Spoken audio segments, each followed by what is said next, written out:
Good girl. Mama stood up. Perhaps the Texans will get what they want without a fight, and Pa will get his farm. That would be good for all of us, wouldn't it? Hand in hand they went back to the fire. Willie was still chewing his venison, leaning against his pack. Curly was showing Tad his rifle. In Yancey's arms, Callie slept soundly, her tiny fingers still curled around a rock she'd found. Taking out his fiddle, Pa said, "There you are, Jessie. Dance for me. You know the one I mean." "Oh, Pa, please, it's just a short one." "Be patient with Pa," Mama's voice said in her head.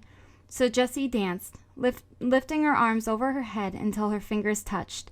She twirled around in time to the music, bending from the waist, first left, then right, until her long brown braids swept the ground. She could not have said where she learned this dance, or when.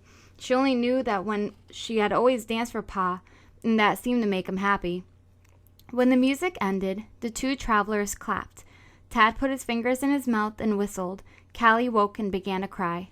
"Here, Mama," Yancey said. "You'd better take her. She fussed nearly the whole time you were gone." "Time for bed, Tad," Mama said, nuzzling the baby's neck. "You too, Jess. No arguments." The two travelers stood up. "Much obliged for the stew," Curly said, "and for the fine musical entertainment. I hope you find what you're looking for in Texas." Willie grunted and bobbed his head. Hoisting their packs, they ambled toward the river. Thunder rumbled in the distance. Pa looked up. "Storm's rolling in. Give me a hand, Yancey." They unrolled a heavy oilcloth and tied it down with the ropes to make a cover for the wagon. Inside, on her bed of blankets, Jessie listened to the rain blowing and the trees tossing in the wind. Despite Mama's explanation, she didn't see how a person could die from disappointment. Every time Pa took a notion to start over somewhere else, forcing her to leave behind all that was dear and familiar, a deep sadness settled over her heart. But she was alive, still hoping things would turn out differently this time. When morning came, they set off again, the wagon pitching and groaning along the muddy road. Callie cried and wouldn't stop. Tad whined until Pa grew cross. Worst of all, Yancey rode far ahead of the wagon for most of the day and didn't speak to Jessie at all. It was miserable, wretched. Then, just as Jessie was certain she wouldn't last one more night in the wilderness, they came at last to Louisville. At the livery, Pa sold the wagon and the oxen and the horses. Jessie cried when Diablo's new owner led him away. Pa settled them at an inn near the Leve. From their window, Jessie could see the boats rocking on the water, and the draymen hauling loads of cargo to the pier. "You just rest yourself, Ruth," Pa said. "I'll go have a look around." "Can I look around too, Pa?" Tad asked. "I ain't never seen a town as big as Louisville." "Maybe later," Pa said. "Not now." He picked up his hat. "Go with him, Yancey," Mama said. "You never know what can happen in a town this big." But Jessie knew what Mama was thinking. Don't let Pa gamble away his money. It had happened before. In the morning, they boarded the steamer. Jessie watched the sailors roll the heavy wooden barrels down the plank and into the belly of the boat. Soon the whistle blared and the gangplank was raised. "Up, Jessie," Callie demanded, standing on her tiptoes. "Let me see." Jessie picked her up. Callie squealed and waved to the people lining the pier. Clouds of steam puffed out. The whistle sounded again, and the boat began to move. "Goodbye, Kentuck. Hello, Texas." Pa laughed his happy laugh. "You'll like Velasco, Jessie girl. You just wait and see." "I hope so, Pa." Standing at the rail with Callie in her arms, Jessie watched the town and her old life slide away. Chapter 3. Velasco. The steamer's whistle blared as the boat nosed the pier. Standing with Mama and Tad near the front of the boat, Jessie sighed with relief. The trip on the drafty, crowded steamer had taken 5 days, with stops for food and water, passengers, and freight along the way. Their journey to New Orleans had taken them past vast fields of cotton and sugar cane, down a wide curving river shaded with moss-covered trees. Fish flopped in the tea-colored water, and along the muddy shoreline, strange-looking birds searched for fish. Even the air felt different here, heavy and damp. It was not over yet, Jessie reminded herself. From New Orleans, they would travel to Velasco. Remembering Willie's warning about snakes and mosquitoes, she wished Pa would decide to stay in New Orleans. This was the prettiest town she'd ever seen. From the steamer's deck, she saw church spires rising from the treetops. Rows of shops and houses lined the shady streets beyond the leave, their iron gates gleaming in the sunlight. Far below, men scurried around the wharves, shouting to each other in strange languages as they loaded and unloaded the steamers. Ladies in fine silk dresses and matching parasols arrived in carriages with servants to carry their trunks to the loading dock. Drays and carts rattled along the streets. Steamboats huffed, horses neighed. Cargo nets swung back and forth like giant black cobwebs against the bright sky. Jessie chose a word to describe it. Majestic. A gleaming paddle-wheeler churned his way up the broad brown river and eased to a stop alongside their steamer. "Pa, look at that!" Tad crowed, pointing. "The Nancy B. Are we going to Texas on her?" "I'm afraid not, son. We need a smaller boat for traveling on the Brazos River." He pointed to a battered schooner tied up opposite them. "See that boat over there, the one with the green hull? That old bucket?" Tad sounded disappointed. "If we get into a storm, she'll sink like a rock." Pa laughed. "She's a lot more stable than you think. Bigger, too. Carries 50 people, Captain Baxter says." Just then, a man the McCanns had met before on board joined them at the rail and tipped his hat. "Good morning, Mrs. McCann. How's your baby girl today?" "Much better, Dr. Wilson. I can't thank you enough for your help." He nodded. "Most babies get sick aboard ship. Motion interferes with their sense of balance, and that makes them vomit. Just keep giving her that peppermint oil, and she'll be right as rain once you are on dry land again." "That can't come soon enough for me. I've had enough traveling to last me the rest of my life." "Velasco's not far," he said kindly. "If this good weather holds, you'll be there in a few days." "Are you going to live in Velasco too?" Tad asked. "No, I'm going further inland to San Antonio. The garrison there needs a doctor. I figured that's best the way I can help the Texans win their freedom." Yancey, who had been listening quietly, said to Dr. Wilson, "Will there really be a fight with Mexico?" "I don't see how it can be avoided. The Mexicans have gone back to their promises once too often. Stephen Austin tried his best to reason with them, but all he's got for his trouble was a year and a half in jail." "They're a stubborn lot," Pa said.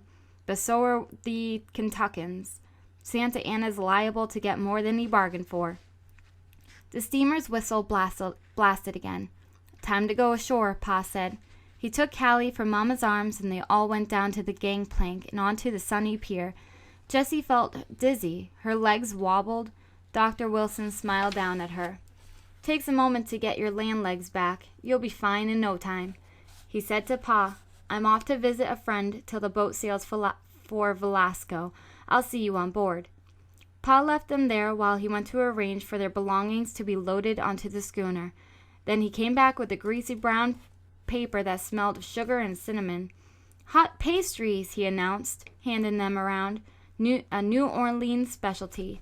Tad licked his lips. "When we get to Velasco, I want this for breakfast every single day." "You won't be getting anything this fancy," Pa said. "Not for a while, at least." His eyes sought Mama's. "It seems some of what we've heard from Velasco may be true. It won't be anything like New Orleans." "I didn't expect it to be," Mama said, her gaze steady. "Whatever there is, we'll make the best of it." "If it turns out to be too bad, I'll send you and the children back to Kentucky," Pa said. "You can stay with your Aunt Lucille until I'm established. Then, when the war is over and the farm is up and running, you can come back." "Certainly not," Mama said. "I didn't come all this way only to turn around and go back again. Besides, travel costs money. We need all our cash to buy the land you want." Pa rested his hand on her hair. "You're a remarkable woman, Ruth McCann." "Stubborn, you mean," Yancey said, grinning. "Stubborn as a Kentucky mule." "Families are meant to be together," Mama declared. "I wouldn't sleep a wink if we went back there and your pa was down here by himself. We'll stick it out. No matter how bad it is, I'll have no more to talk about it. Luther, find us some water. We're thirsty and sticky." Pa came back with water, and they all drank. With their mama's dampened handkerchief, they wiped their faces and fingers. Soon it was time to board the schooner for Velasco. The schooner was even more uncomfortable than the steamer. There were no real cabins, just hard benches below the decks where the light was murky and the air heavy with the stench of sweat and grease. Crowded in with other passengers, Jessie felt her stomach heave as the anchor was lifted and the boat swayed on the river. From the bench across her, Pa smiled and winked. Jessie scowled. "You'd better be careful or your face will freeze that way," Yancey teased. "Then what will you do?" He tipped her face up to his. "What's the matter now?" "Just look at Pa, grinning like he's in some fine music hall instead of stuffed in this revolting old boat like a human sausage." "He's happy, all right," Yancey said. "Mama's trying hard not to spoil it for him. We should, too." "Well, I'm just tired of it," Jessie grumbled. "I can't wait till I'm grown up. Pa won't be able to tell me what to do then. He won't drag me around anymore, either." She closed her eyes, and when she opened them again, Dr. Wilson was standing over her with a small glass bottle and a cloth that smelled of peppermint. "Here," he said kindly, "breathe through this. It'll make you feel better." "If you want to make me feel better, make my bull-headed pa put down some roots somewhere, preferably in the United States of America." "Pardon?" "Don't mind her," Yancey said. "She's in one of her Kentucky tempers. Say thank you to the doctor, Jess." "Thank you," Jessie mumbled. She took a deep breath into the cloth. It did make her feel better. Later, when her legs felt cramped and knotted as a ship's ropes, Yancey took her topside. It was nighttime on the river. The moon made ripples of light on the black water. Behind them, the wake swirled and foamed. The wind sang in the sails, pushing them through the water like an arrow in the dark. "How can the captain see to steer?" she said. "He doesn't need to see," Yancey said. "He sailed these waters so often he could do it blindfolded. He knows every sandbar and shoal between New Orleans and Velasco." The wind whipped her hair, and Jessie tucked it behind her ears. "Yancey, will Velasco be as awful as everyone says?" "Beats me, but Pa sure is excited. He says we can buy 4,000 acres of prime land for $120, and we don't even have to pay for all of it at once. We pay a little bit each year." He paused, thinking. "You know how much 4,000 acres would cost back at home? Thousands, and nobody would wait for their money either." Jessie shrugged. Yancey tugged her braids. "Try not to get too excited, Jess. My heart can't take the strain." He was joking, but Jessie didn't see anything funny. "It won't matter if we get 10,000 acres or 10 million. Pa won't stay very long." The old schooner shuddered as it changed direction.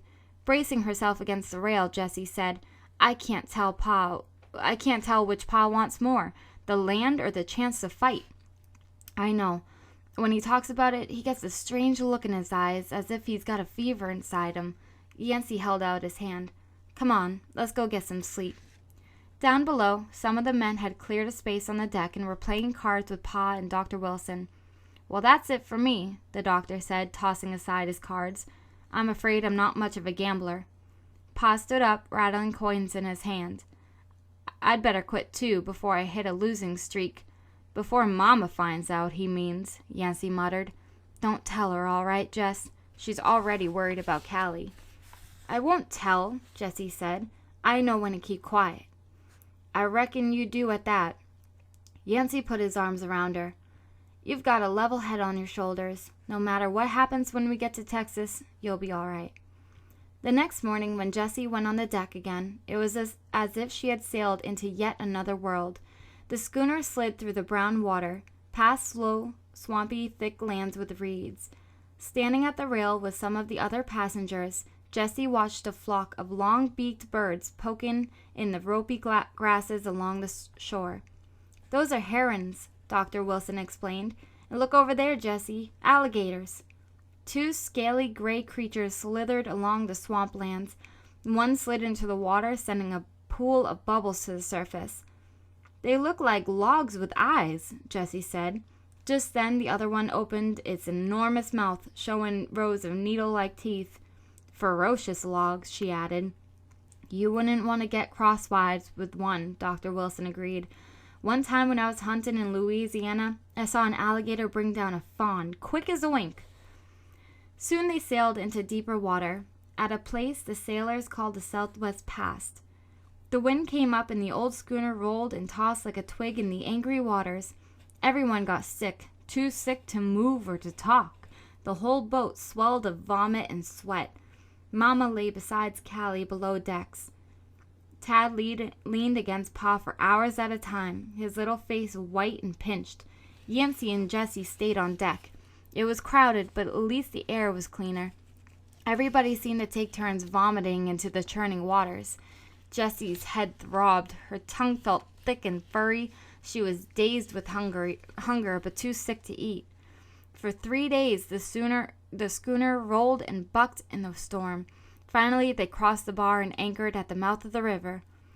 The bedraggled passengers staggered ashore. 2 men were met by a woman wearing buckskin trousers and a felt hat. They hauled themselves and their belongings onto the wagon. Soon it disappeared down the dusty road. Another man wobbled into a gray wooden building with the word saloon painted on the side. "Is this Velasco?" Tad asked weakly. "Are we home?" "This is it." Pa led them to a porch of general store. "Wait here. Yancey and I will get our things." Wearily, Mama sank into a wooden bench. "Thank God we're finally here." Only someone as religious as Mama could be thankful for Velasco. It was a little more than a village, but no bigger than Smathers Bluff. Jessie counted another store, 6 saloons, and a weather-beaten hotel with a sign that read, "Closed for winter." Beyond the pier and the cluster of crude buildings, the land stretched toward the horizon, low, brown, and flat as a plate. Jessie wanted to cry. A big black bug scurried across her shoe and burrowed into the dust. She slapped at something big and green that landed on her arm and stung her right through her dress. "Jessie, what's the matter with you?" Mama asked. "The bugs, they're eating me alive. Can you feel them?" Mama slapped one on her neck. "Surely there's some way to keep them away." "Not likely, ma'am." A boy about Yancey's age with red hair and freckles grinned at them. "Howdy, folks. Welcome to Velasco." "Thank you." Mama brushed a bug off Callie's pinched little face. "My name's James Talbot. This here's Mama's store, and I'm sorry to say we don't have any remedy for the skeeters. After a while, you'll get to where you won't hardly even notice them." "I doubt that." Mama smiled at him. "Have you anything to drink in that store of yours? Anything at all for a colic? My baby's been sick for days." "Southwest Pass is a real bear when a northerner kicks up. I'm not sure about medicine, ma'am, but I think there's some lemonade or Mama can make some tea." Inside the store, the wood-scented air was warm and still. Flies buzzed around a jar of lemon drops on the counter. "Can I have a lemon drop, Mama?" Tad asked. "Tad." "Oh, let him have one," said the woman behind the counter, shooing the flies away. "Poor thing looks famished. It's on the house." "What do you say, Tad?" Mama prompted. "Thanks," and Tad popped the candy into his mouth. "You're welcome." The woman flicked a smile at Mama. "I'm Mary Talbot." "Ruth McCann. These are my children, Jessie, Tad, and Callie. My older son, Yancey, is helping his father. Would you have anything for colic? The baby's sick." "I'm sorry, I don't have anything except some milk and mustard plaster. Maybe she'll feel better after a decent night's sleep. Where are you folks from?" "Kentucky." "Long trip," Mrs. Talbot observed. "Well, welcome to Texas." Pa and Yancey came in. Right away, Jessie could tell there was something wrong. The corner of Pa's mouth turned down, and he stared at the floor as if he couldn't bear to look them in the eye. "What is it?" Mama asked. Yancey said, "Remember what that curly fellow said about Velasco? Well, it's true. There's nothing here but the store and something called a resort and some saloons." "Saloons?" Tad's eyes went wide. "With real pianos and real dancing girls? Can I go see?" "Hush, Tad," Mama said. "Luther, what about the land upriver?" Pa shook his head. "Too dry to fish and too wet to plow."